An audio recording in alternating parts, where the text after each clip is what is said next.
100% துல்லியமாக கணிக்கப்பட்ட உங்களுடைய ஜோதிட ராசி பலன்களை உடனுக்குடன் தெரிந்து கொள்ள நம்ம தமிழ் ஆஸ்ட்ராலஜி சேனலை சப்ஸ்கிரைப் பண்ணிக்கோங்க.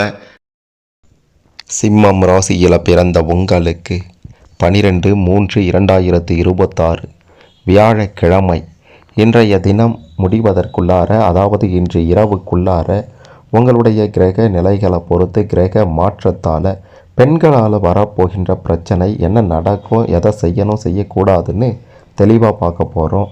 அதுக்கு முன்னாடி நீங்கள் எந்த தேதியில் பிறந்தீங்கன்னு கமெண்ட்டில் சொல்லுங்கள். கடவுள் மீது நம்பிக்கை கொண்டவங்க இந்த வீடியோவை மறக்காமல் லைக் பண்ணிக்கோங்க. சரி வாங்க. உங்களுக்கு மார்ச் மாதம் பார்த்தீங்கன்னா 15ஆம் தேதி சூரிய பகவான் மீனராசிக்குள்ளார நுழைகிறாரு. மார்ச் மாதம் 21ஆம் தேதி புதன் பகவான் கும்ப ராசியில் வக்ர நிவர்த்தி அடைகின்றார். மார்ச் மாதம் 26ஆம் தேதி சுக்கிர பகவான் மேஷம் ராசிக்கு பெயர்ச்சியாகின்றார். இந்த கிரக பெயர்ச்சியால் சிம்மம் ராசியில் பிறந்த உங்களுக்கு மார்ச் 12 வியாழக்கிழமை இன்று எதிர்பாராத பல சம்பவங்கள் நடக்கப் போகின்றது.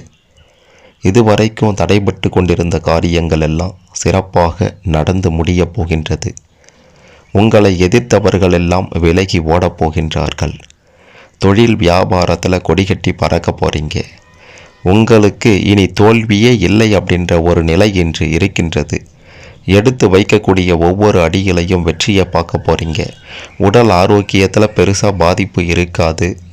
இந்த உஷ்ணம் தொடர்பான நோய்கள் சற்று தொந்தரவு செய்யலாமே தவிர பெரிய பிரச்சனை உங்களை நிச்சயம் அண்டாது. பூர்வீக சொத்து பிரச்சனைகள் எல்லாம் விலகக்கூடிய அற்புத தினமாக இது இருக்க போகின்றது. நீங்கள் எதை செய்யணும் அப்படின்ட்டு நினைக்கிறீங்களோ இன்றைய தினத்தில் செய்யுங்க. அது நன்மையில் முடியும். குடும்ப விஷயங்களில் கொஞ்சம் கவனத்தோடு இருக்க வேண்டியது ரொம்ப ரொம்ப அவசியம்.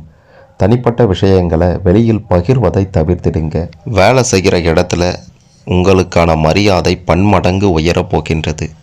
உங்களுடைய திறமை என்ன அப்படின்றது அங்கே இருப்பவங்க இன்னைக்கு புரிந்து கொள்வாங்க. அதே மாதிரி சம்பள உயர்வு, பதவி உயர்வு போன்ற நல்ல விஷயங்களும் உங்களை தேடி வரப்போகின்றது. இப்படி பல நன்மைகள் நடக்கக்கூடிய தினமாக இது இருந்தாலும் சில தேவையில்லாத பிரச்சனைகளும் நடக்கும். குறிப்பாக நண்பர்கள் வட்டாரத்தில் இருக்கக்கூடிய பெண்களாக இருந்தாலும் சரி, குடும்ப உறவினர் பெண்களாக இருந்தாலும் சரி, நண்பன் தானே உறவினர் தானே அப்படின்ற மாதிரி நீங்கள் பேச ஆரம்பிச்சிங்கன்னா பிரச்சனைகளை முடிஞ்சிட்டோம். குறிப்பாக சொல்லணும்னா தேவையில்லாத பேச்சுகளையும் தேவையில்லாத செயல்களையும் இந்த 2 பேர்கிட்டையும் இன்றைய தினத்தில் முழுமையாக நிறுத்திடுங்க. அப்படி நிறுத்தாமல் உங்களுடைய இஷ்டத்திற்கு ஏதோ பேச போய் அது ஒரு பிரச்சனையில் கொண்டு போய் விட்டுடும் அப்படின்றது 100% உறுதி.